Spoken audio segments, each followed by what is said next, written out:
আসসালামু আলাইকুম রহমতুল্লাহি বারাকাতুহ। মোদি আতঙ্কিত কেন? হঠাৎ হঠাৎ কেন মোদি আতঙ্কিত হয়ে পড়েছে ডক্টর ইউনূসের ব্যাপারে এবং বাংলাদেশের ব্যাপারে? এত ক্ষিপ্ত হয়েছে কেন?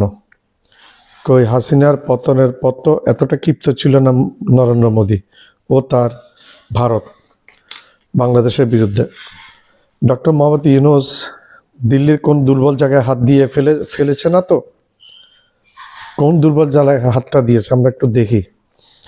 স্বৈরাচারী হাসিনার প্রভুদেশ ভারতের এই আতঙ্কিত হওয়ার রহস্যটা বা কি? ডক্টর মোহাম্মদ ইউনূস মোদির ঘুম কেড়ে নেওয়ার একটি কি রাজ আছে এটা ঘুমটা কেড়ে নেওয়ার? মোদি এখন সত্যি বুঝতে পেরেছে ডক্টর ইউনূস একজন আন্তর্জাতিক মাপের খেলোয়াড়, ইন্টারন্যাশনাল প্লেয়ার। তাই তো ডক্টর ইউনূস ক্ষমতায় আসার পরেই মোদি এবং ভারতকে দৌড়ের উপর রেখেছে। গত 16 বছর মোদির সেবাদাসী হাসিনা দিল্লির কথা মতো উঠা বসা করেছে। কি ছাত্র জনতা বিপ্লবের পর এ যেন এক নতুন বাংলাদেশ, যে কি নিজের মেরুদণ্ডের উপর শক্তভাবে দাঁড়িয়ে আছে এবং ভারতকে পাত্তাই দিচ্ছে না। মোদি পাগল হয়ে গেছে। ডক্টর ইউনূস মোক্ষম সময়ে মোদির দুর্বল জায়গায় হাতটি দিয়ে দিয়েছে, আর সেটা হচ্ছে ভারতের চিকেন নেক। ভারত একটি হিংসুক রাষ্ট্র।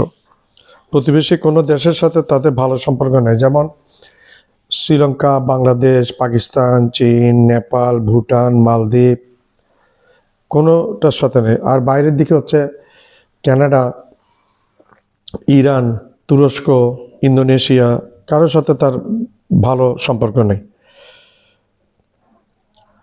বর্তমানে মোদি কল্পনা করতে পারেন যে সমস্ত কিছু ডক্টর ইউনূসের নেতৃত্ব ঐক্যবদ্ধ পুরো সারা বাংলাদেশ।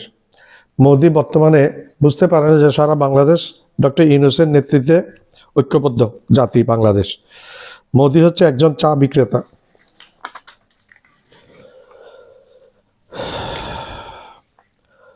ছাত্র আন্দোলনের ছাত্র যে আন্দোলন হয়েছে ফ্যাসিস্ট বিরোধী, কাঁঠাল রানীর পতন, হাসিনার পতনে পাল্টে গেছে সব চিত্র। বর্তমানে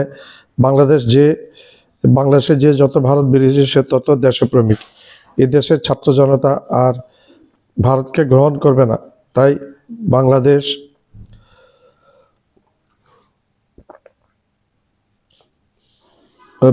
তাই পাকিস্তান এবং চীনের দিকে ঝুঁকে পড়েছে। ভারত বাংলাদেশের হিন্দু নির্যাতনের মিথ্যা খবর প্রচার করেছে, অথচ হিংসুক ভারত বাংলাদেশের দূতাবাসের নিরাপত্তা দিতে পারে নাই, শুধু মুখে মুখে বড় বুলি আওড়াই। ভারত ইচ্ছা করে ইসকন ইস্যুটা নিয়ে এসেছে, আরও অন্য ইস্যু তুলে উস্কে দিচ্ছে বাংলাদেশের অভ্যন্তরে অস্থিতিশীল করার জন্য। এখন ডক্টর ইউনূস লালমনিরহাট বিমান ঘাঁটি নির্মাণে হাত দিয়েছে। এসকন কেন রংপুরে মহাসম্মেলন করলো? দিল্লিকে শায়েস্তা করতে এই বিমান ঘাঁটি নির্মাণের কাজে হাত দিয়েছে ডক্টর মোহাম্মদ ইউনূস। এই বিমানবন্দর চালু হলে ভারতের সেভেন সিস্টার হুমকির মুখে পড়ে যাবে। তাই ঘুম হারাম মোদির এবং ভারতের মোদি এবং ইউনূস, ভারতের মোদি ডক্টর ইউনূসের সাথে রাজনীতিও কূট চালে টিকতে পারছে না।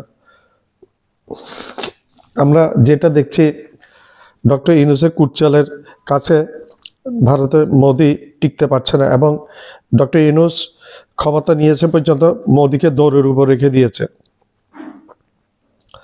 মোদি এখন 7টি চিকেন নাকি 7টি রাজ্য নিয়ে অনেক দুশ্চিন্তায় আছে।